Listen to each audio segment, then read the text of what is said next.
It's Ann Arbor's 107.1. Good morning, I'm Scott Vertical, and we have a very special thing that we do here in the studio that we haven't done in a couple of years. And it's called Studio A2, where we have artists come in and play things, and we've had people like Adele and Ed Sheeran and James Taylor have stopped by, and lots of folks, and it's been closed for the pandemic, and we are reopening it now with Bully. Welcome, Hello. Bully. Alicia and Elle, thanks for both coming in today. Of course. Appreciate it. Yeah. You played earlier this week in Detroit. How did that show go? Was it amazing? It was good. Yeah? Yeah, it was a lot of fun. Nice. Mm-hmm. Now, Alicia, you started out as an engineer, Yes. producer, right? I mean, I had to learn how to engineer before I learned how to produce. Right. Well, got to walk before you can run, of course, Yes, right? yeah. And then you worked at Steve Albini's complex, for lack of a better word. Is that the correct? Yes, I interned there. Yeah. Yeah. And so did you work with him directly or Yeah. I mean, yeah. I was like in on those sessions. It just Okay. depended who had the studio booked out at the time, and I would sit in and help out and sit quietly and write a bunch of notes and then ask my questions when the session was over. Yeah. So yeah. And so you learned a lot doing that. Yeah. A Nice. lot. Yeah. Sure. So for years and years, for how long were you an engineer? I mean, when I started studying it when I was like maybe 19.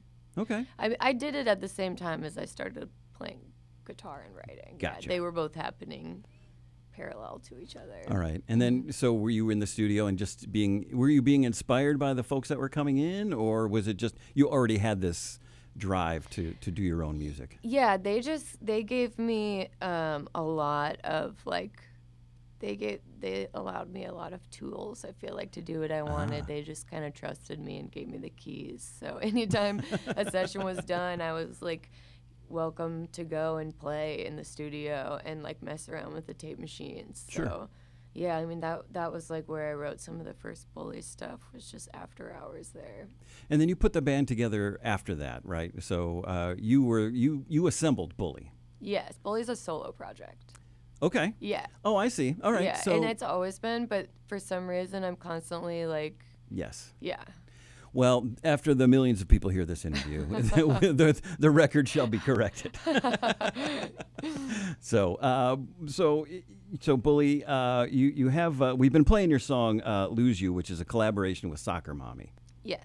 So was that intentional that there's a Bully and a Soccer Mommy in the same thing? You know, 'cause No, I didn't No. even think about it like that. I'm just a huge fan of Sophie. She's Yeah. also from Nashville. Okay. And I just really love her voice. I think she's really talented. So when there was talk about bringing on a feature, she was the first person that came to mind. Was that the first time you'd worked with an outside artist Yeah, like that? Yeah. Yeah. And it went well, obviously. Yeah, it was great. Great. Well, if you could treat us to that song, that would be wonderful. Yeah, if you and Elle could absolutely. play "Lose You" on Ann Arbor's 107.1. Of course.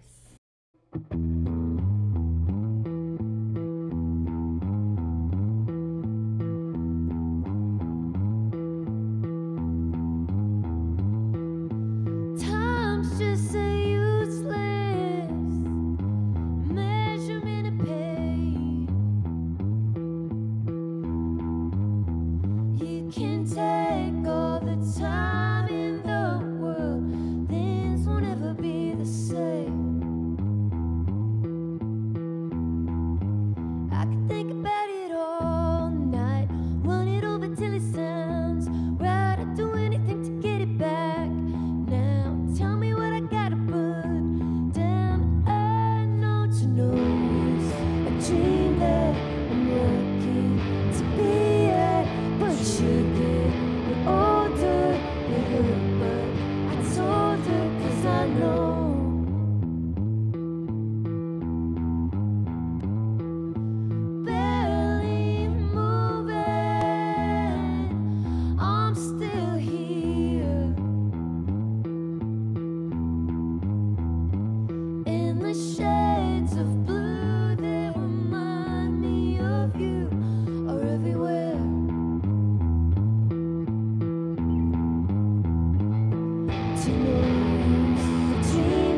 Live from Studio A2, that's Bully, Alicia Vignano and El Puckett, and the song Lose You.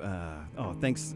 I can't thank you enough for coming in here and rechristening Studio A2. It's very cool to have you both here. It's very neat. We're excited to be here. Lucky for You is the 4th studio album. Yes. And in between the 2nd and 3rd, you were asked to work on movie soundtrack. Yes. Yeah, the movie Her Smell with Elizabeth Moss. Yeah. And that must have been a unique experience for you. Yeah, it was really fun. Yeah. How did you get that opportunity?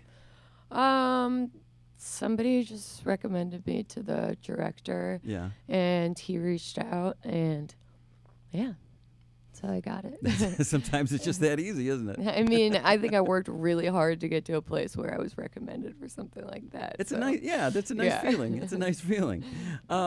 When the song "Lose You" especially has a lot of, in a good way, '90s vibes, because I've been around in radio for a long time. So, but it reminds me of things from the '90s, like the Breeders and Belly and Kristen Hirsch and Throwing Muses and that kind of thing. Were those influences for you, or what were you hearing on the radio, or what were you listening to growing up and influenced you? I mean, a lot of the music that I have learned about that I love now is from being compared to it by Bully. Oh, so, no kidding. Like, I didn't even listen to like Hole until after Bully started, and which is fine because I love that music. But I did not have.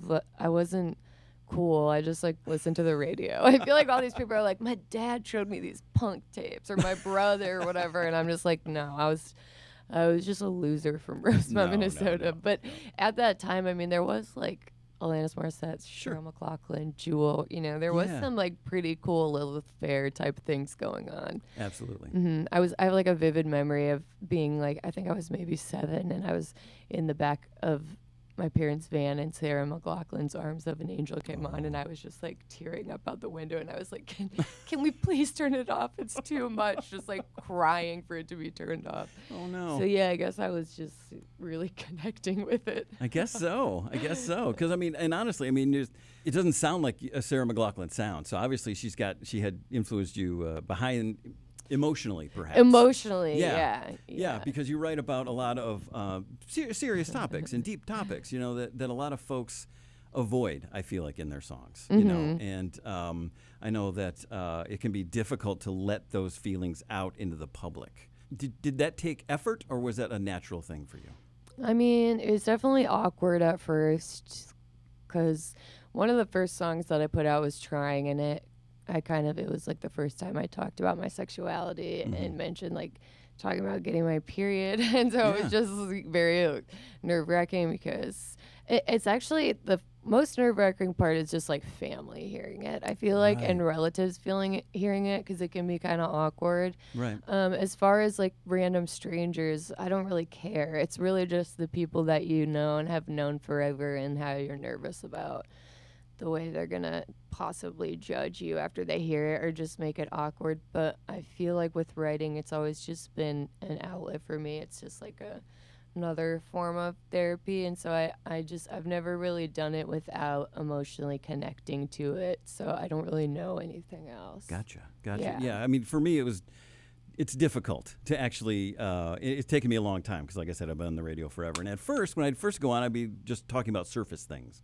you know. But I have found that over the years, the more I open up, I feel like the listeners connect with me a little bit, and I feel like it just feels better, you know, just to get it out. And then every once in a while you get that feedback, and somebody says, you know, hey, I heard that, and it meant something to me. And that's just a special feeling, isn't it? Yeah, definitely. Yeah, just to know that you're helping somebody else out there, even briefly. You know? Yeah. And there's so many unknown folks out there that you touch with your music, and I think that can be just a beautiful thing, you know. You are touring, and this tour takes you overseas.